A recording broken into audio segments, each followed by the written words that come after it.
So what I want to start talking about today is how we can first off, why people aren't thinking, and second, how we can get people to start thinking more about their life and their meaning to life, because that's like the point of your channel, right? Mm-hmm. You want to first get people thinking, and then help them with the things that they should be thinking about. Yeah. Normally with my channel, and this isn't something that I've really said in any of my videos, but just because I say something, it doesn't mean that that's the only correct answer. For sure. And I think that's something I fell victim to years ago when, as like a 13-year-old, and I know I'm only 16, but especially at that much younger of an age, you hear all these ideas and then you think that, oh, this person's saying it, I have to, believe that it's true. Really, that's not what it comes down to. It's you have to think and collect all of the ideas from different sources, and then you kind of find out what the best one is and what the most rational one is, and then you kind of just go from there and see how things apply to your life. Definitely. And there's a simple answer, first off, like why that is true. We're all different, and there's different answers to different people, and there's different ways for different people to become smarter and to grow, right? Mm-hmm.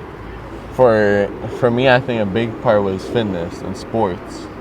Like that taught me how to be disciplined, and then take that discipline into how I study. But not everyone's good at sports. Not everyone can find their meaning through there. Right, like people can operate in different ways, and that's kind of what, one of the things that I also did years ago is I thought like, oh, only waking up early was the right answer. And so I took it to an extreme when I saw all these gurus talking about waking up early. I woke up at 4:30 every single day. But I didn't really realize that as a 13-year-old, this advice was coming from people who are, 30 years old, 40 years old. Their body can withstand that much better than me. I was at a phase where, I'm growing like crazy, and I still am. So why would I adopt this, message or this strategy from someone who is in a different position from me, right? You kind of have to see, well, what's the best for me? There's no definitive way to do things. It's find out what can get me to be the most successful and go from there.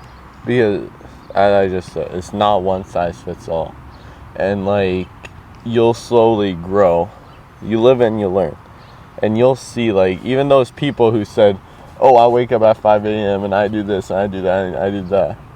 They're also like, as you get better with yourself and your self-development, you see that those people are like not that good, right? Yeah. And then you go to the next person, and then you see like, oh, this guy's actually starting to talk more reasonable stuff. He's not only stopping it as like, this is how you make yourself feel better. No, now he's talking about like, what's my meaning to life? And next part you're at is you start reading like philosophy from like real philosophers, So it is this idea of like, you always have to dig deeper, but also what we have to try to do is get people to start now. So like, what do you think is a good starting point for someone who feels like, right now I want to start making a change to my life?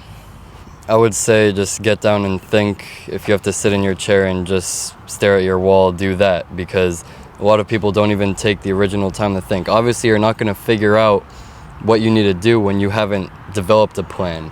And the reason why I can't just give a definitive answer of like, oh, go do this, it's because I don't know who I'm speaking to. I don't know what they're trying to accomplish. I don't know what their goals are.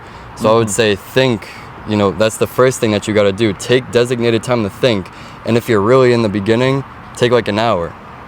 And something I want to put about that think is, and like what your goals are, I think that's a very good topic, because to put value to what we just said, that's not one thing fits everyone, and different people have their different path to the road to success. What people need to think about is like, who am I? Like, how am I different than other people? Kind of the way we'd put it is like, what's God's plan for me? And even if you don't believe in that, you can look around and be like, for me, it's that person's really, really good at drawing and at art and at like being cheerful and lifting everyone's spirit up, while I'm not like I'm really good at math and I'm really good at like logic and stuff. So it's like, what type of person am I? And from there, you can start to build and say like, okay, now because I'm good at math, let me try to discipline myself and do like in 30 minutes of math each day. You know, it's like that's when you start to find your like you try to find your meaning in this life, and then you can try to find your meaning in like a more like broader sense and eternal meaning. I remember you bringing up the belief of like nihilism, or even if you can call that a belief, and I think that's what a lot of people have unnaturally kind of given into. And you know, for those watching, nihilism is kind of the idea of like there is no purpose to what we're doing here. We're basically just the product of atoms, and we're just coexisting with one another. And like I said earlier, a lot of people are unwillingly giving into this belief system because they have no baseline to their morality. They have no purpose with their thinking. They have no purpose with what they're doing. All they're focused on is what's the next short-term pleasure thing that I can do, and then right away they give into it. You know, it's really sad, like, and this is what I was kind of going through this hard point in my life where I've always been Christian. I've been brought up in a really Christian household, and I've always kind of believed in God, but I was at this point where I keep wrestling with, is there no God or is there God? And I don't really want to just be like what those atheists say, where it's like you're just falsely like putting all your faith into one thing, like this is a God. And it was really giving me struggle on going forward in my life and my mentality with life. But one thing that helped me a lot, and you just talked about nihilism, is like there is something really bad in the belief that there is no meaning. And that is, it stops right there. You give yourself no room for growth. You just say, man, there's no God, there's no objective moral, there's no, oh, this person's good, this person's bad. It's just a chemical state of your brain. There's no room for like, no, I'm going to try to start fixing my life, and I'm going to try to seek truth, right? Because if you believe there's no meaning, then there is no truth. It is like, it's just life. And I would say that the reason this is so prevalent in teenagers today is because just neurologically we are more impulsive, and so we kind of adopt this nihilism because what we're doing is we're seeing all of these different short-term pleasures that we can give into, whether it's you know, drugs, alcohol, getting, you know, like whatever it is, right? Because there's so many things that give short-term pleasures, and instantly people want to give into it because they don't really have a purpose for living. They're just focused on that short term. And in some areas, sure, it can be helpful, but in the grand scheme, you're not going to get any growth when you don't have something that you're constantly working towards. That's where you're really going to find fulfillment. That's where you're really going to find happiness. And not enough people are really working towards that. Man, short term is the exactly right answer when it comes to nihilism.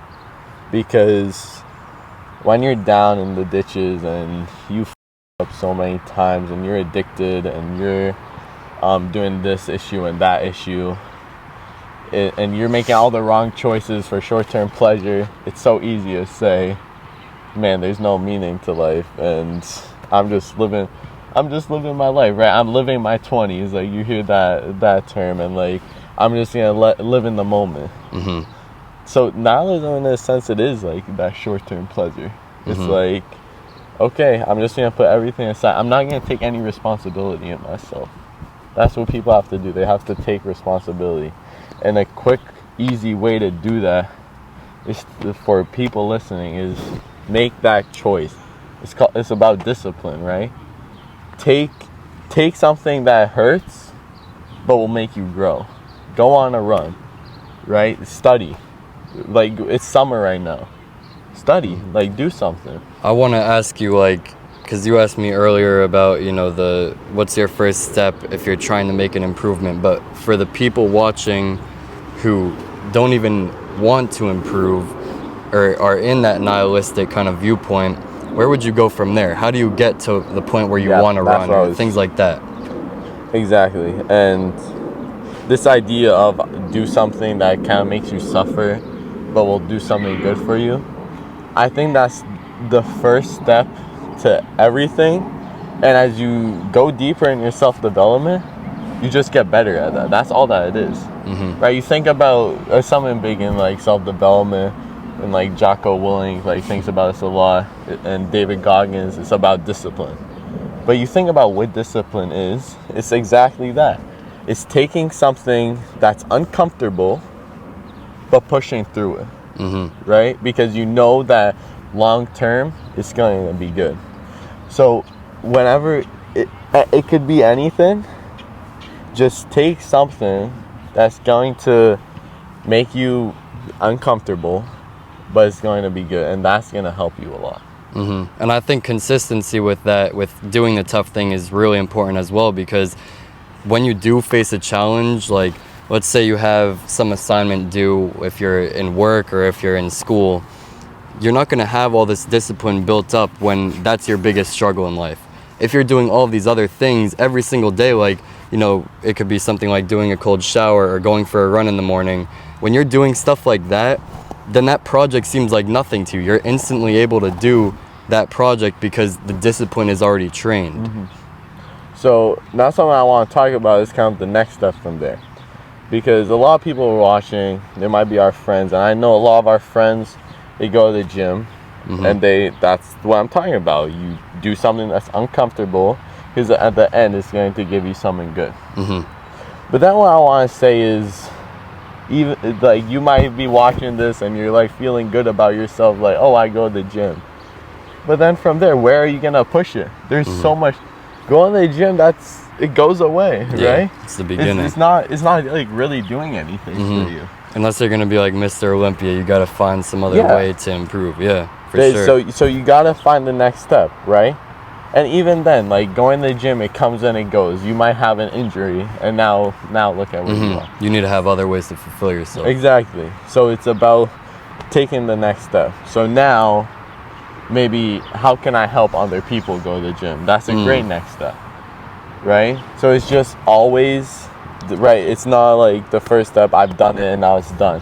You always kind of have to seek for more. And there is always more. There's always more you can do. Yeah, and I think building off of that, it's important to never be satisfied with where you are currently, and being satisfied with, oh, I just go to the gym, which is really good on its own. For sure. And it's really good paired with other things. You can't just be satisfied with only that. Try and like even with me, with like everything I do, I still don't think that it's that much, because there's still someone else looking at me like, oh, well, is that all he's doing? I'm constantly trying to get better myself, and by doing this hard things every single day, by doing all these things that I don't really like, that's giving me freedom. A lot of people don't really have that initial thought with, things that require discipline. They're like, oh, well, that's just taking a ton of effort. But, that's where you are going to find freedom, or else you're just going to be a slave to things that you don't enjoy. And now I want to bring this slightly different topic, but like now talking about habits. So like for the people who go to the gym, it was probably hard for you the first couple days, right? And maybe it was strictly like for me, I know my friends helped me get into it, and it was fun from there, and then I slowly built into it, and now it's like I go to the gym, like it's fun, like I don't really care, right? And I can go by myself. I don't need friends with me. So it's about habits, and it's like find that, when I said at the beginning, like think about who you are. Think about your weakness, right? And I think a big weakness of our society, and especially teenagers today, is the mental aspect of it, right? A lot of us, if asked what's our meaning to life, have no answer. Or what we were just talking about, just go with nihilism and say none. But there's nothing amazing there. You can't say, oh, I believe there's no meaning in life, and then talk for an hour about, no, it stops there. Yeah. Right? So we have to learn how to deal with our thoughts, and a big way with that is meditation, right? Big stuff for people. Meditate. There's this app called Headspace. It's perfect. Download that, or just meditate for 5 minutes. Try to just breathe and let let life go through and think about nothing. Do you personally meditate every day, or do you do it like pretty often? I used to meditate a lot, like 2 years ago, especially during quarantine. I think that helped me a lot. And now I don't meditate every day, but when I do, it's like I'm very good at it. And it's kind of like I'm really good at getting in a state. I don't want to be cocky here, but like I'm really good at getting in a state where I can just think, right? And for me, like if other people are religious, prayer is my meditation. And like that's such a great way to meditate. It's kind of like a conversation, and just take a second to like listen to God and what He has to say. So personally, I've done meditation a few times, and I think, like you said, you know, prayer is my meditation because that's the thing that I do daily. It's calming. You know, overlooking my day or what I plan ahead with God, and all of that. But if you're just going from the standpoint of like deep breathing, that kind of meditation, how do you get started? Because me personally, I don't think I've ever really sat down and done it correctly. You know, it's kind of interesting. Like, I actually figured it out on my own, and it's kind of simple. So what I did is you try to think about nothing, all right? And naturally, thoughts will come to you, and your mind might be everywhere. But just absolutely think about nothing. Don't even, if you're thinking that you're thinking about nothing, then you're still doing it wrong. You want to be thinking about absolutely nothing. And a great way to get into that is to start breathing, because your body, it's like a hack. Your body will naturally like pick up on how it's breathing, and the breathing is secondary, it's voluntary. So when you make it when you think about breathing, that's a great way to get into it. So I'll be like 1, 2, 3 through my nose, and then 3L. Just do any. So you're doing slow breathing, is it? It's just patterns of breathing. So like maybe 1, 2, 3 through the nose, 3 out. Just so your mouth. body can pick up that you're trying to relax. Yeah. All right. Or like one thing that was really good is I go 1 through the nose, and then 1 second out, 2 through the nose, 2 seconds out, all the way till 10. 10 through the nose, 10 seconds out. And the exhale is out the mouth? Out the mouth, All right, okay. That's a great way to do it. And then Headspace is like, it's free for like a couple days. No, I think like a month. And then you can still do stuff for free. And then if you want to pay more, you can. Is it like cheap? I think because I'm actually interested in doing it. Yeah. And it's not like it's sponsored. It's not sponsored. But yeah, no, I'll definitely try that out, because I've tried kind of doing meditation. You know, I've definitely just sat there and, you know, just chilled and kind of relaxed my body and done breathing. But a lot of the time I let these thoughts come into my mind, and I think that that's the only way to do it. But like, where do you see really the benefit in just thinking about nothing? Because that's always been the thing that I'm confused with. There's this TED Talk. It's like, I watched it like once and I kind of forget how it goes, but a big point to it, and it's titled, "Life is Easy. Why do we make it so hard?" I think that's something so big in this generation, right? And especially in America. Like, you ask a third world country, like, why they see us like depressed and crying and like think that life is so bad. So first, when you think about nothing, you understand like how it's like an opposite effect. Like, you think about nothing and you see how much more there is to life, right? Because when you have nothing, you value other stuff more. Like, kind of in quarantine, we couldn't see people, so we value seeing people a lot more. And then one other thing you'll notice, so let's say you put a timer on your phone, 10 minutes meditating. Once you're done with those 10 minutes, you are much better at thinking and critical thinking. And the stuff that you used to do before, you'd say like, why am I doing this? Like, this is why I'm always suffering and depressed. Let me just not do it. So it kind of just automatically or subconsciously helps you in that way? Like, you don't need to think about doing it? Exactly. And something so big in this is like, and this is a topic that we can talk about for a long time, is for people watching, it's about taking control over your life. And something like I believe the devil wants us to do is do the simple things and do what makes us feel comfortable and live our life in a simulation.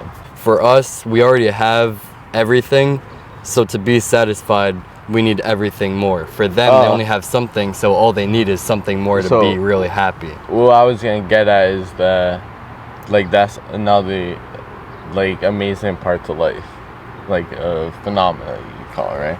Like, if you stick with materialistic stuff, you'll never. And we all know that this is the value of meditating. We all know that if we stick with driving more materialistic stuff, we'll just want more, right? We all know that that's how it works. But no one actually wants to. So many people are striving for more materialistic stuff. And we know that that's not what you have to do. But we don't. Because you're also going to be in a constant battle to keep getting more. And eventually you're going to realize that that's not possible. No one can have the whole world. And that's what a lot of people are trying to get to. But that's never going to satisfy them. That's why I think it's important that we focus on, spiritual growth, emotional growth, mental growth. Yeah. Because that's something that can last forever. That's something that it's not physical, but it means a whole lot more than everything in the physical reality. And people can't really understand that when they don't try it for themselves, but once they do, they're going to see that it fulfills them so much more. It's an amazing topic. In Buddhism, they have their 4 rules, and one of them, and the other, I think 2 of them are like centered like around, like they're very similar to this. And one of the rules is desire is what causes suffering. Plainly, suffering doesn't come from anything else but desire. And I think it's a very, very good topic, and we can talk about it. Is like from a religion that has a lot of insight, that when you desire stuff, like this is an example, someone who's very, very rich can be so depressed and like literally suicidal, while a person with absolutely nothing can be like always satisfied and happy. And you see it, right? Why do you think that is? Because of the physical not because really that's meeting true. what Desire is suffering. That's a rule to this world. If you want something and you don't get it, you feel suffer, right? That's why I think, and I've talked about this in my video briefly, or some multiple videos actually, and that is that focusing on the process is going to make your life a lot more fulfilling, because when you're just focused on the reward from obtaining a goal, 90% of your life you're not in that time of getting that goal. 90% of the time, even like 99% of the time, is you trying to go through the process to reach the goal, right? So you need to focus, like, if your goal is to be rich, your goal is to be a billionaire, let's say, and you dread the whole process of getting there, you're trying to build like some software company, you're gonna quit so soon, and you're gonna be depressed in all the time that you actually did work on it. But if you're fine with, a goal of like $1 million, and you're doing something that you love doing, like I love putting out YouTube videos, that's something I love doing, and even if I don't reach $1 million, even if I don't get that much physical growth from it, I know that I'm helping myself. I'm happy to make the videos, and I know that I'm also helping other people, and even if it's only a few people, it's still there. So this made me think about another thing. Your life is based so much on just like luck, right? And like what you go through. So you might like have the mentality to become a billionaire, let's say, but then you have like you have cancer or whatever, you're in the hospital for like many years of your life, and you can't do what you have to do to become a billionaire, right? So I think just simply that I believe God structured this way so that we understand it's not so much about where you are in life, but it's more about your mentality and like what you're gonna do. That when you get knocked down to the ground, how are you gonna get up? And I think that's such a big part of life. Like that's when we think about what defines someone as good or bad, that's exactly it. Is that if you have so much obstacles, are you gonna go over them or not? It's not about where you started, it's where you end off. Exactly. Right? Yeah, 100%. Exactly. That's such a big part of life. Everyone's at their own point. Like I think about this a lot because like I want to be really smart and like big in science, it's like we all always think about like, oh, this kid's a genius, and we always think about like, oh, you have to have some you have to be like socially awkward and like something like really weird, and you're this some weird genius where you're just like born you're born yeah. with only to understand science. And that's how we think about stuff. But in reality, some of like the smartest people are like really normal. Yeah. And they had to go through a struggle to get to the top to where they are. I was listening to a podcast earlier today. I forget the names of the people. I could try and put like a link to their stuff, but it was this guy who's like all into health and everything. He's big on sleep, big on diet, and big on exercise. And going into it, I was like, this dude is so educated, like his background must be insane. But all the way up until like mid-20s, he was like completely messed up. He was even injured like severely in his hip. He couldn't really run. And then now he transformed his life because of his own will. It wasn't something he was born into. It's because of his own will that he overcame those obstacles to where he is now. For sure. And I remember talking with someone who's like in the engineering industry, and like he works with the government like to do research and stuff. And I said, well, isn't it like the top people? He was saying how like he wants to talk with more people. Like a lot of them are really awkward in the engineering industry and they don't talk.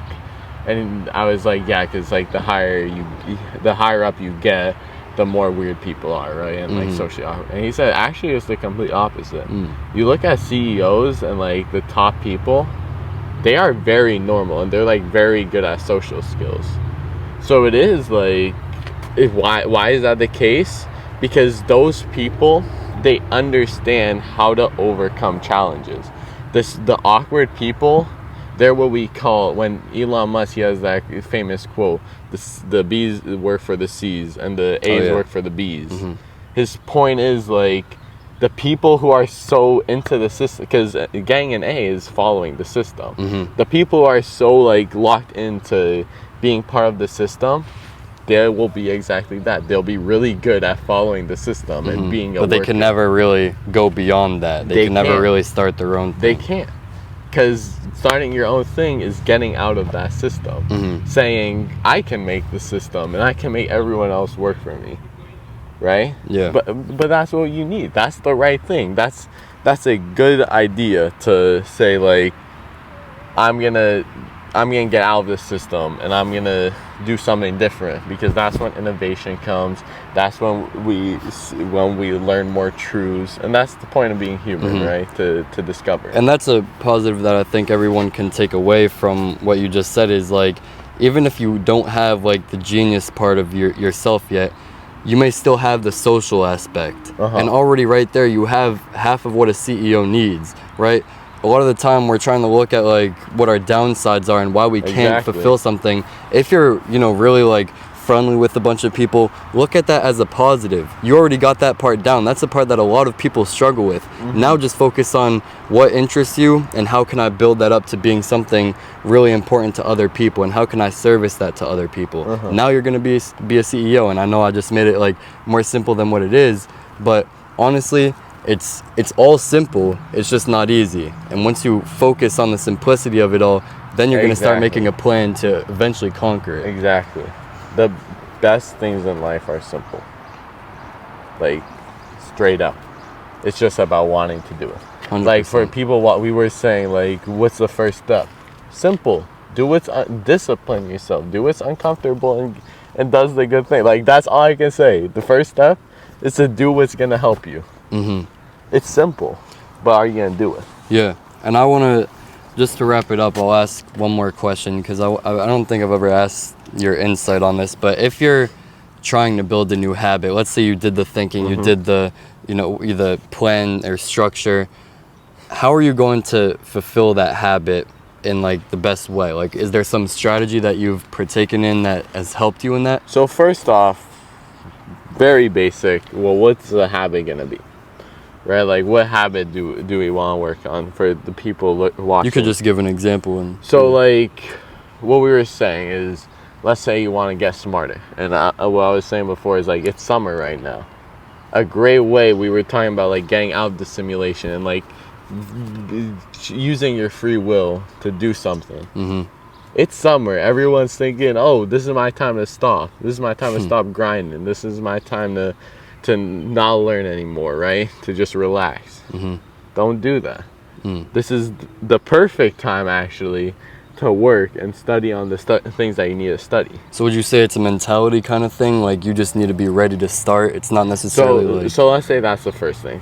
That's a good habit. Mm-hmm. And so then I think about it for a while. Like, I just meditate over, like, what do I want to do with this habit?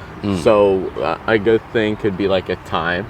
Like a specific amount of time that you allocate to it. So maybe like I'm doing 30 minutes every day of studying. Something simple. And it's so hard, but like 30 minutes isn't gonna do anything. Yeah. But it's you know, like you have to start at that base point. And if you want to go over that, you can. And that's what I was gonna say actually. If you wanted to hear my insight, or if the viewers want to hear it, and that's honestly, you don't need to start out with doing 4 hours of work with your habit. That's like a huge misconception. Honestly, what it comes down to is like 5 minutes a day. Getting one step done, that allows you to get your consistency right at least. And that's what builds habits at the end of the day, right?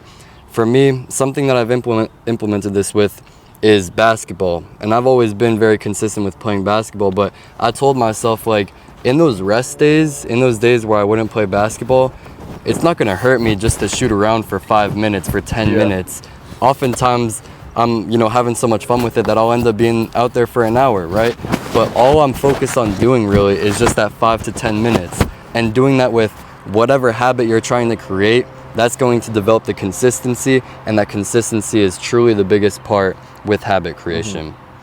So for me, going back to that, you start 30 minutes. And now I think a great way to also build a habit is journaling and like thinking about how much time that I put into it. And it's hard and it seems like corny, but when you journal, then you're like setting yourself up to not fail. Because it's so easy to not do it for one day, and then as we know, you're not gonna do it the next day, and then you're gonna stop trying to build that habit. When you journal, it's like it's really making you think about it, because the habit should be difficult. It should like be uncomfortable. And what journaling is gonna do is gonna be like, oh yeah, like let me get that discipline and kind of motivation to stick with this habit. I think that's a good place to end off from. To the viewers, everyone, stay tuned for, a bunch of videos up ahead. We got a lot of things planned, but yeah, that was the first one. Pat Maloyan, everyone, and subscribe if you guys like that content that we just put out. For sure. And check out the other videos as well, because we do a lot of things like this, and we're really looking forward to putting out a lot of more things just like this one. So, yep. See you in the next one. Be well. Be good, my friends. Peace. Yes, sir. I really hope that it stayed on recording. That would be so... Oh my W.